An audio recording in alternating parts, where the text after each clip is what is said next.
Good day, everyone, and welcome to a new edition of Telegram Talks. My guest today is Lavly Perling, recently appointed by the Moldovan Parliament to be one of the members to conduct the external evaluation for judges looking to advance to their positions in the Supreme Court of Justice in Moldova and other high-ranking judicials.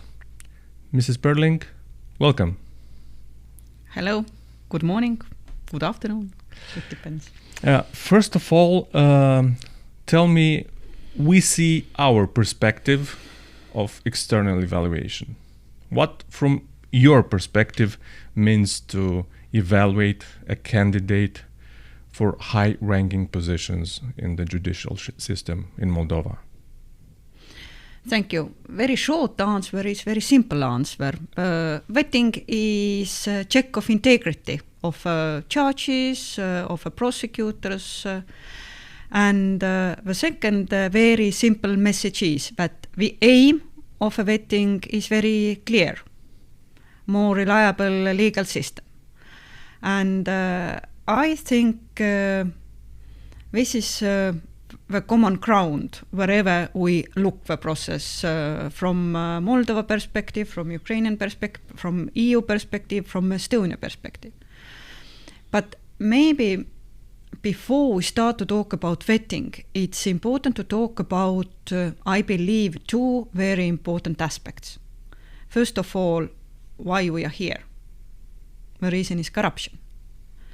And I think it's important always remember everywhere and every time that corruption makes state weak and people poor. The second allegation from my side is also very simple. I have been more than 24 years prosecutor in Estonia. I started as prosecutor of organized crime. I finished as prosecutor general. Today I have worked for Ukraine. And today I am here and I try to give the best for Moldova. And what I see that for success against lifestyle crimes, corruption is lifestyle crime, tax crimes, economic crimes. There are three very important aspects what we need that to be successful. First of all, we need political will to fight. We need efficient law. And the third, we need motivated fighters. And we have all of them right now in Moldova? I see, and this is my perspective, I see that you have political will, and not only in Moldova, but I see also that in international community, this is a strong political will to fight against that kind of crimes. If we talk about efficient law, then yes, we can always argue, is it efficient or this is not efficient?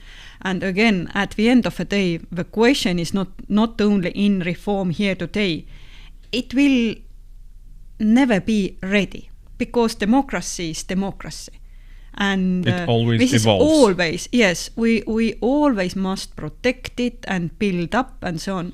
But efficient law, and if I say motivated fighters, then it's important to say that we need the motivated fighters in the whole chain and in every level. That's what I see, or we, the society, see right now. Apparently, we have political will, but I'm not sure we have the motivated fighters in the system. Does this mean that the reform or the evaluation cannot be successful because of this? I have seen my country from the end of the 90s, when there were 400 murders per year. And I saw my country when I was prosecutor general, when there were a little bit more than 40 murders, 10 times less. It's hard work. It's everyday work. It's necessary to change the culture And I still believe that recipe of a successful country, again, this is very simple. We need a strong economy.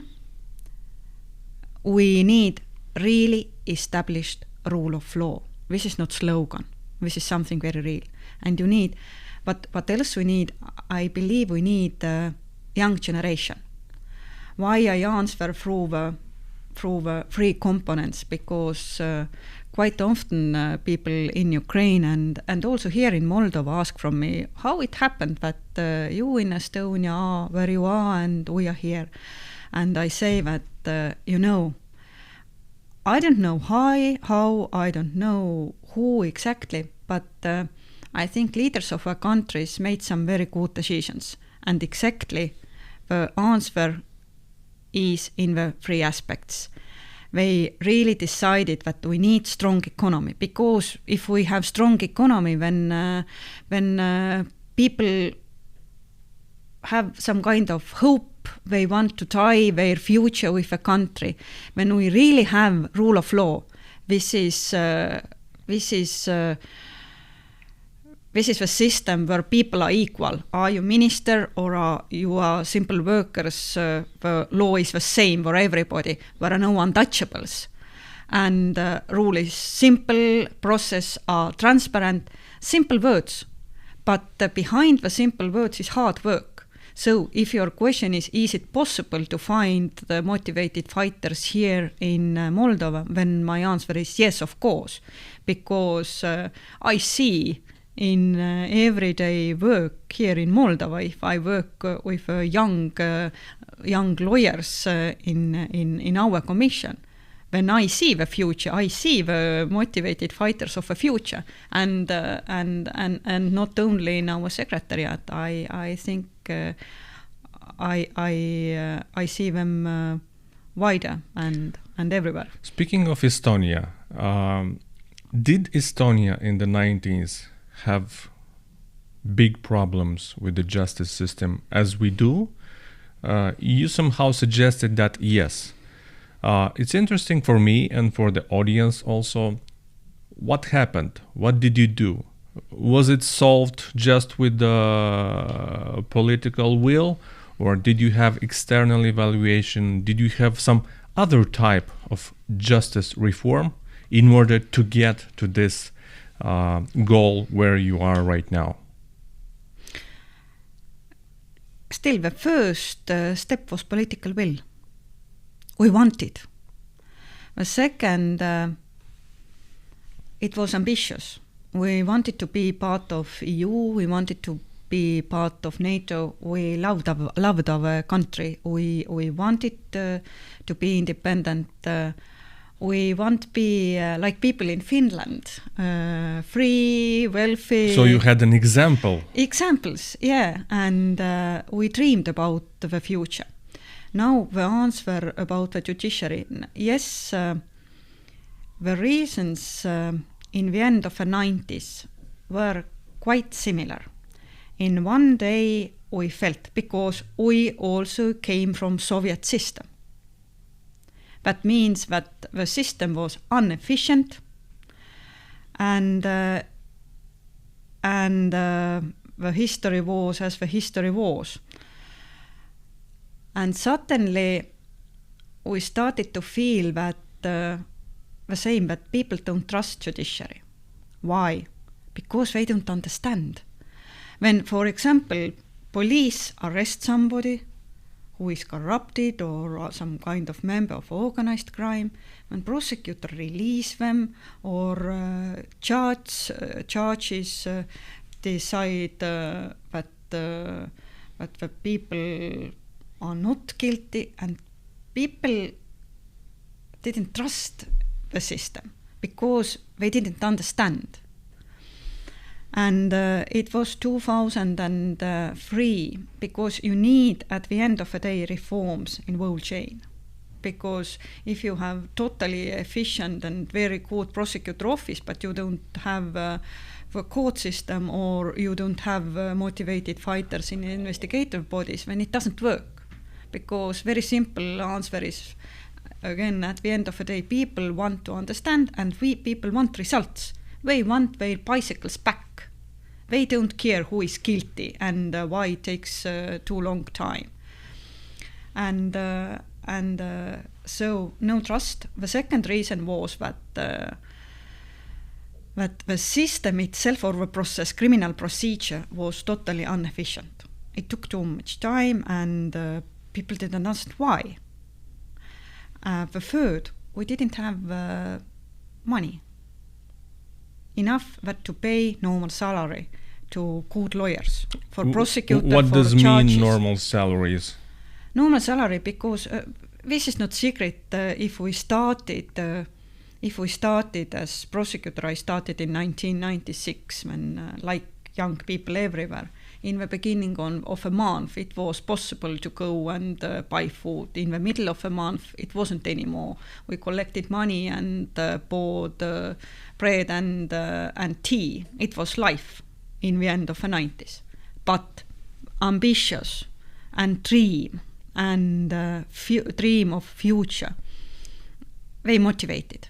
And the reform of prosecutor office took place 2004, and we changed. They were quite painful changes. What exactly happened? Exactly, we changed, for example, the structure of a prosecutor office.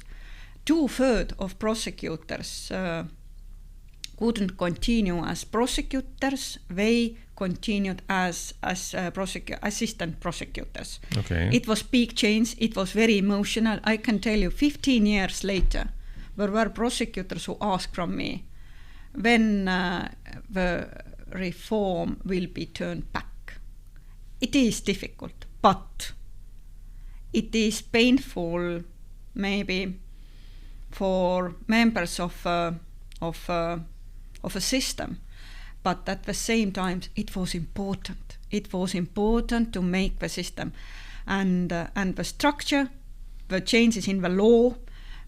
Today, we have a lot of simplified proceedings, for example. And 90% of the cases go to the court through the simplified proceedings. That means that defense lawyer and prosecutor make agreement, they go to court, and we don't waste time of a court, because time for the judges, state funds, of defense lawyers, of a people, exactly. Of everybody. Today the system, but still, of course, we have always the scandals that some cases take too much time, and it's normal everywhere.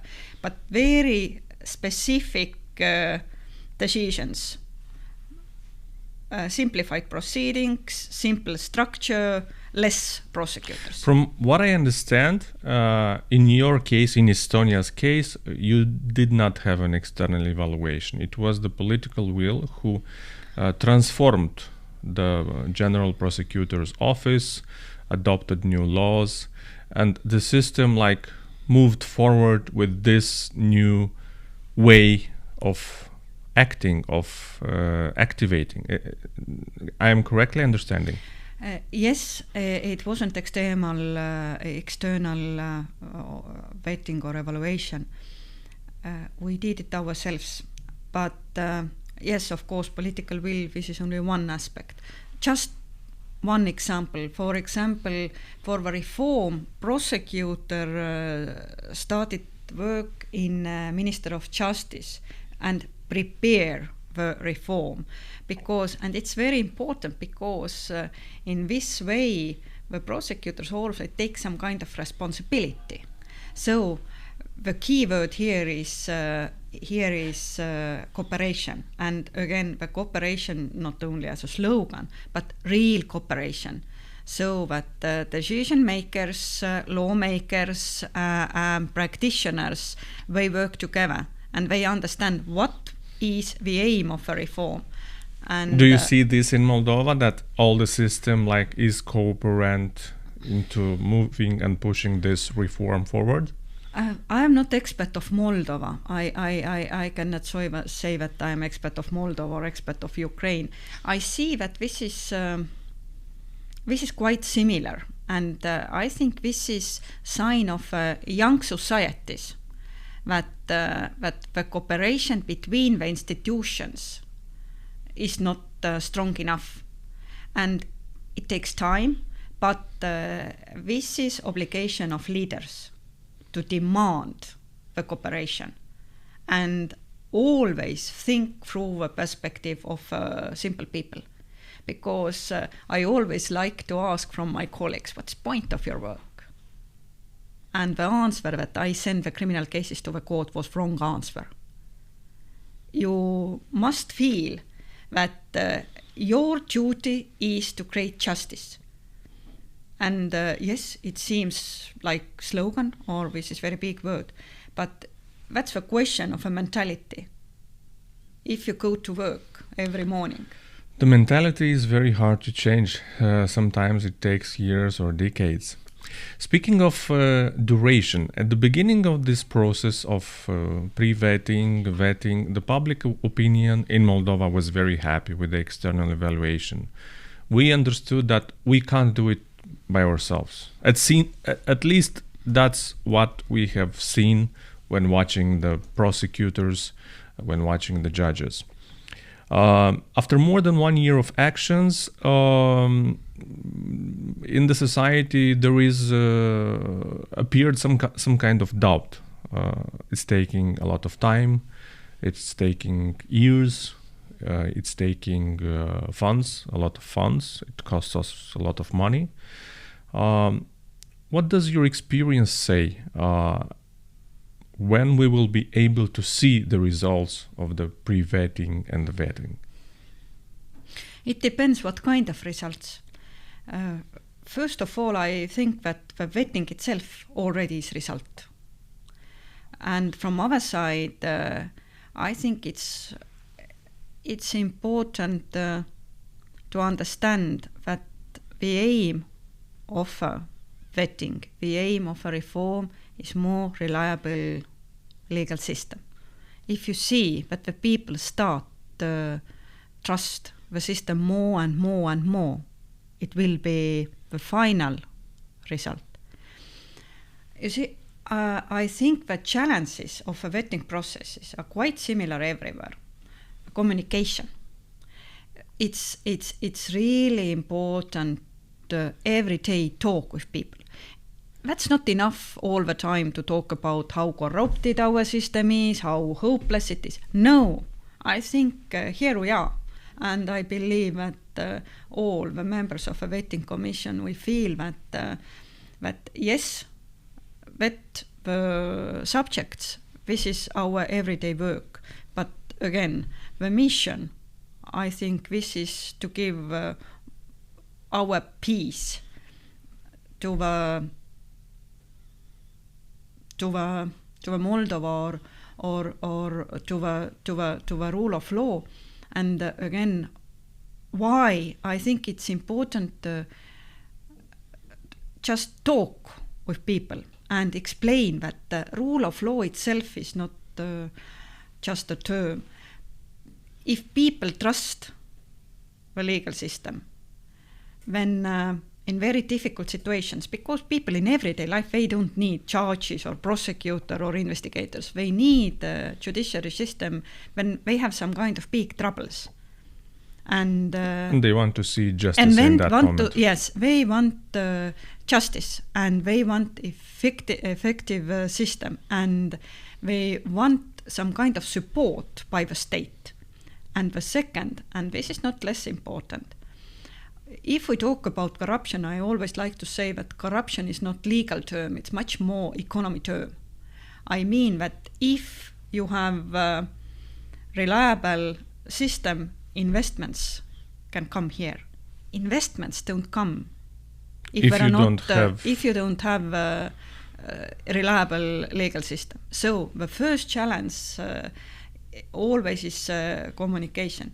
The second is speed. Because expectations are high, we want very specific results now. like you ask, where are results? Right now. And I say, here are results, the vetting take place. And I believe that this is hard work, step by step. The system will be cleaner because, again, vetting is at the same time opportunity and consequences. Opportunity, that means that here we are and we try to clean the system. Why? Because the self-cleaning system, which should be the most efficient, but it's not working. Yes, it doesn't work. That's why we are here. And but the speed, yes, I believe we understand. We understand the deadlines.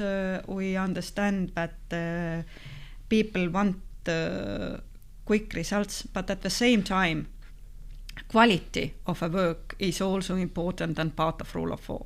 Maybe the third challenge is skepticism about the result. And again, talk. It's necessary to talk. It's necessary to show, maybe also, and show also transparency of a process. Because people don't understand the processes when they don't understand what does it means or how the process works. So just transparency and communication.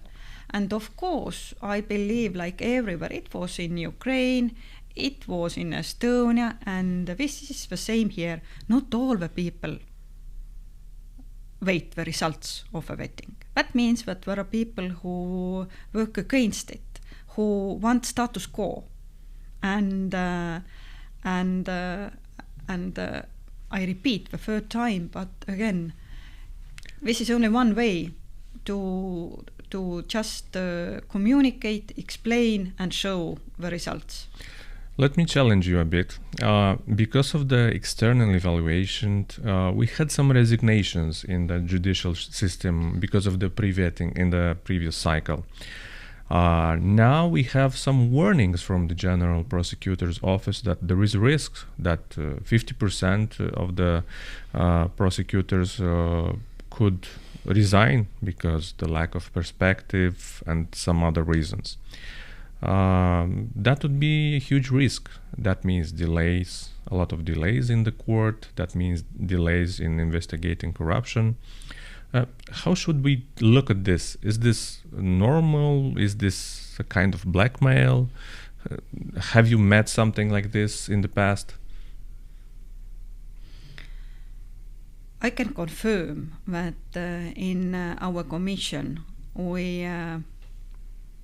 we discuss about it. That yes, from one side, we understand very well that the speed of a process is important, the results are important, but we understand also the responsibility that we cannot stop judiciary in Moldova. This is maybe answer. The second part of my answer is a story from Estonia. You know, if I became prosecutor general, when it was the year when it was necessary open case against one party leader, against some very high level people, and I remember the question from journalists. They asked that, don't you think that Estonia could lose good place in Transparency International Index? And because during 1 year there were a lot of corruption cases in Estonia. And I thought about it, and I answered that no, because even if next year maybe our position is not so good as this year, then I believe that after 5-10 years we will be in a better place. And I can tell you next year in the morning when we published the index, table the result of the indexes, index. Yes, I waited from very early in the morning, and I was really happy that our position was even better than year before. My message is that corruption is something where it's not possible to do some kind of compromises. And it's not possible fight against corruption only with communication or PR. It's not possible. It's painful. And I say the same now in Ukraine. It's not possible to fight against corruption without corruption cases, for example. The corruption cases are always painful because it causes disappointments, but we need them because this is part of cleaning of a system. So my answer is that step by step we are professional and we wish the best for Moldova. And I like the people in Moldova who are judges, who are high-level lawyers, who say that this is not trap for judges or prosecutors. No, I think this is for them. This is for the system. For improving the system. Yeah, but yeah. By the way, speaking of this, we have a thinking in Moldova. I'm not sure it's good or not. I'm hoping to get an answer from you. If a person is good and appreciated by the general public, even if that person had some small mistakes, I don't know, has some black hole images on his image, he deserves to be promoted. From your perspective, a candidate should be ideal, immaculate, when it is verified by the commission, or it's acceptable if he has done some mistakes in the past in his career, or not, or it should be ideal. Lawyers like to say errare humanum est. Okay. That means the people make mistakes. Because they are human. Because they are human. And the mistakes in declarations, mistakes in documents, of course it can happen, and all we are humans. So it cannot be reason to be not evaluated. The question is why, the question amount of mistakes, the question is what is intentional or not, and the question is, in my opinion, what is important, how the people themselves see the mistake. Because and you have such situations when you ask the candidate what you believe about this mistake. How do you comment it? Yeah. Yes. First of all, I can talk about, for example, Ukrainian vetting process, and it was very, very often we saw when we asked that you have done here mistake, and they said yes, I did. Sorry, and it's okay. It's absolutely normal, and but people started to say that why this is not mistake and why and started to argue. It depends the questions. Why just not to say that sorry, I made a mistake. So it's important to see that the candidate acknowledges that he made a mistake in the process of evaluation. Yeah. The knowledge, the intention, the background of a mistake, and of course the mistake itself. It's also important. And was it one mistake or 100 tens of mistakes and everywhere and all the time? Also, the situations are different, and I believe that we very carefully look all the mistakes and reasons of the mistakes. Now I want to get to another topic about your cooperation with the institutions, with the public institutions that you are somehow required to collaborate and get information about the candidates. How does it go? Is it easy? Is it difficult to get information about the candidates? We have very good and strong team in our secretariat, and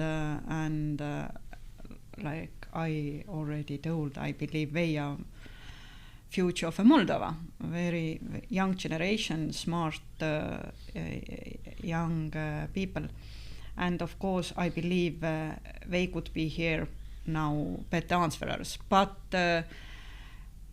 we get answers. They cooperate. There are always some issues that maybe sometimes we would like to get more information. But this is part of normal negotiations between the institutions, and I really hope that we solve all that kind of challenges. So basically, sometimes the people in Moldova complain that the institutions in Moldova are very rigid and answering very short, relating to some points in the law. I imagine that you get the same answers, and you would, let me translate, and you would prefer like to get a more extended answer from institutions in some cases. Yes, sometimes some were, but again, I don't see that this is some kind of huge issue. I believe that this is normal part of work. In the previous cycle of the pre-vetting, the last year, we had some complaints from the candidates, which were very debatable. One example, candidates should have been provided recipes from 10 years ago, which public opinion found like quite a severe condition. Like not everybody has the recipe of a payment from 10 or 15 years ago. Most of us probably would not find it. How would you look at this condition? Is it tough? Is it okay? Again, it depends. It depends how the subject how big is the amount? Yes, how big is the amount? What is the background of a receipt, or how the candidate explain the circumstances. So the situations are different, but and I believe again that of course this is not all the process not easy for subjects, but from other side, like I told, the vetting is consequences. This is it take place because the self system hasn't worked. Here we are, and we need the answers because at the end of the day, I believe that the society of Moldova wait from us the answers. And if we don't ask uncomfortable questions, then we cannot give the answers. So I think through the normal cooperation, everything is possible. Mrs. Perling, what are the biggest challenges of the commissions when verifying candidates? Is it easy or is it challenging? We started hearings on Monday, 27 of November, and I think it's too early to say what will be our final opinion. This is our work. We want to do it. We are motivated, and we are hopeful. We see that a lot of institutions, a lot of partners support us. We see that subjects provide us documents, and I'm always optimist, and I believe that the results of a vetting and the results of a commission will be really useful for Moldova. Mrs. Perling, we have come to the end at the list of my questions, but maybe I forgot to ask you something. Maybe there is something that you want to tell to the candidates, to the public. Maybe there are some experiences in Estonia or in Ukraine that you would like to refer. We all in Moldova wait for this pre-vetting and vetting to take place as fast as possible, as quality as possible, to get in the end a functional and reliable justice system. What would be your message like for the citizens waiting for this reform? Because I was telling you earlier that we're running a bit out of patience.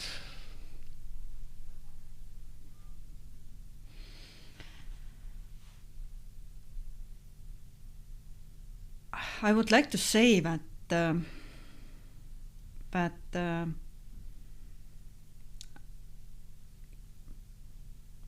Moldova needs strong legal system. Why? Because, as I started, corruption makes state weak and people poor. In my head, Moldova in the future will be beautiful country with happy people who like want Estonians. to be here, who want to live here, who want to tie their future with their home country. And I repeat the recipe of a successful country. Strong economy, really established rule of law, and young generation. And Moldova needs all of them, and the doors are open now. And I think that everything is possible. And I believe that it's so important to give hope to the people that this is possible, and this is not only the word, that there are a lot of people who work hard that the dream could be the truth.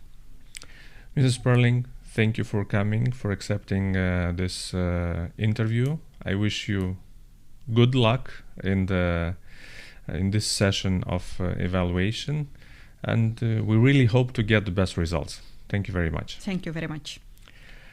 Dear guests, that was all for today. Thank you for watching. See you next time.